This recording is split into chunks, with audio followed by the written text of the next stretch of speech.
بسم اللہ الرحمن الرحیم، ایاک نعبد و ایاک نستعین۔ میرے پیارے پاکستانیوں، پاکستان مسلم لیگ نون کا ہمیشہ سے ایک وتیرہ رہا ہے کہ جب ان کے پاس کچھ اور ثبوت نہیں ہوتے، ان کے پاس کچھ اور کہنے کو نہیں ہوتا، کچھ اور دکھانے کو نہیں ہوتا، تب یہ کردار کشی کی طرف چلے جاتے ہیں اور کردار کشی شروع کر دیتے ہیں۔ اور خاص طور پر پاکستان مسلم لیگ نون اس چیز میں مشہور رہی ہے اپنی ہسٹری میں بھی کہ انہوں نے ہمیشہ سے خواتین کی کردار کشی کی، چاہے وہ محترمہ بے نظیر بھٹو صاحبہ ہوں، چاہے وہ جمائمہ خان ہوں، چاہے وہ کوئی اور خاتون ہوں، لیکن ہمیشہ انہوں نے ان کی کردار کشی کی۔ اور کردار کشی کے ذریعے انہوں نے اپنے مختلف صحافیوں کو، جو ٹاؤٹ صحافی ہیں، جو رپورٹر ہیں، جو ایسے جرنلسٹ ہیں کہ جن کو یہ بڑی آسانی سے لفافے دے کر خرید سکتے ہیں اور جن کے ذریعے یہ لوگوں کو جو ہے وہ بلیک میل کرنے کی کوشش کرتے ہیں، وہ کردار جو ہے یہ ہمیشہ نبھاتے آئے ہیں۔ کل جب ان سے اور کچھ بھی نہیں ہو سکا ان 2 سالوں میں، جب یہ عمران خان صاحب پر کچھ ثابت نہ کر سکے، عمران خان صاحب کو کسی طرح سے جھکا نہیں سکے، ڈرا نہیں سکے، تو انہوں نے عمران خان کی اہلیہ بشریٰ بی بی، جو کہ ایک گھریلو خاتون ہیں، جن کا پالیٹکس سے کوئی تعلق نہیں ہے، جو ایک باوفا خاتون ہیں، جو ایک سلیقہ شعار خاتون ہیں، جو ایک ایسی خاتون ہیں جنہوں نے اپنے کام سے کام ہمیشہ رکھا اور انہوں نے کبھی کہیں کوئی انٹرفیئرنس نہیں کی، لیکن ان پر الزامات کی ایک بوچھاڑ کل ہم نے دیکھی کہ وہ کوئی بیوی ہے بشریٰ تسکین، جو خود کو بہت بڑی جرنلسٹ جو ہے قرار دیتی ہے، جو خود کو بہت بڑا جو ہے شاید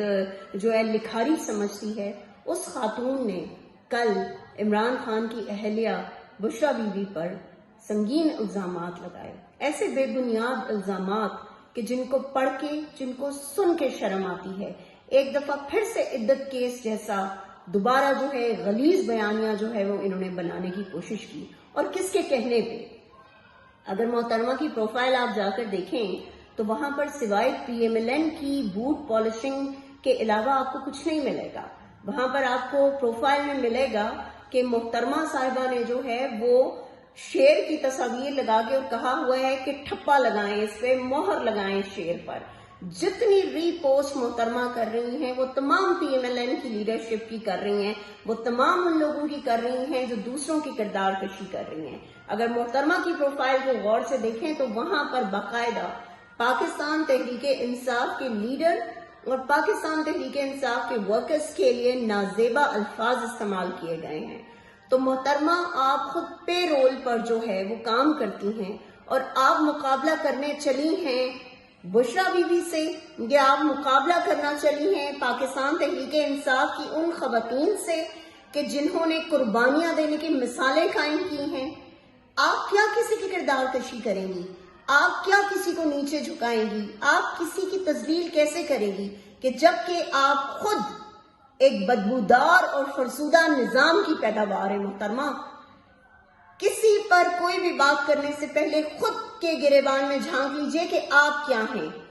بشریٰ بی بی وہ خاتون ہیں جنہوں نے کبھی پالیٹکس میں کوئی انٹرفیئرنس نہیں کی، اور کبھی بھی یہ جو آپ نے کہا نا کہ وزیر اعظم عمران خان وہ ان کے کہنے پہ تمام جو ہے وہ ڈیلیورنس جو ہے ساری گورننس جو ہے وہ ان کے کہنے پہ کر رہے تھے اور ان کے کہنے پہ ہر کام کرتے تھے، تو محترمہ میں آپ کو یہ بتا دوں کہ عمران خان 27 سال کی جدوجہد کے بعد وزیر اعظم بنے تھے۔ اپنی سٹرگل پہ وہ شخص آگے آیا ہے۔ اس شخص نے آپ جیسے لوگوں کے منہ پہ تماچا مارا جس وقت اس شخص نے شوکت خانم بنا کے دکھایا۔ اس شخص نے آپ جیسے لوگوں کی ان باتوں کو بے بنیاد قرار دیا کہ جس وقت اس شخص نے نمل بنایا۔ اس شخص نے القادر یونیورسٹی بنائی، ایک ایسی یونیورسٹی جہاں پر روحانی اور اسلامی تعلیمات دی جائیں، لیکن آپ جیسے لوگوں نے، آپ جیسے ٹاؤٹس نے، آپ جیسے لفافی صحافیوں نے عمران خان کی اس القادر یونیورسٹی کی کوشش کو، آپ لوگوں نے اس کو ایک پورا ایک کیس بنا کر اور آپ نے اسے عدالت میں وہ کر دیا جس کا آج دن تک کوئی فیصلہ نہیں ہوا، کوئی سنوائی نہیں ہوئی۔ تو عمران خان تو وہ ہے کہ جس نے جدوجہد کر کے یہ مرتبہ حاصل کیا ہے، اور عمران خان کی اہلیہ کا یا ان کی فیملی کا اس سے کوئی تعلق واسطہ نہیں ہے پالیٹکس سے۔ لیکن آپ لوگوں کا کیا؟ کہ جو ان کے بوٹ چاٹ چاٹ کے اور آپ لوگ جو ہیں وہ اس مقام تک پہنچے ہیں۔ محترمہ، کوئی بھی بات کرنے سے پہلے یہ 100 دفعہ سوچئے گا کہ اگر آپ پاکستان تحریک انصاف کی خواتین اور خاص طور پر عمران خان صاحب کی فیملی کی خواتین کے بارے میں کوئی بھی بات کریں گے تو جواب دینا ہم بہت اچھی طرح سے جانتے ہیں، اور آپ سے بہتر جواب دے کر دکھائیں گے، اور آپ سے بہتر زبان میں آپ کو جواب ملے گا انشاءاللہ تعالی۔ تو آئندہ اس چیز کی احتیاط کیجیے گا، کیونکہ ہم اپنے حقوق لینا بھی جانتے ہیں اور ہم سبق سکھانا بھی جانتے ہیں۔ عمران خان زندہ باد، پاکستان پائندہ باد۔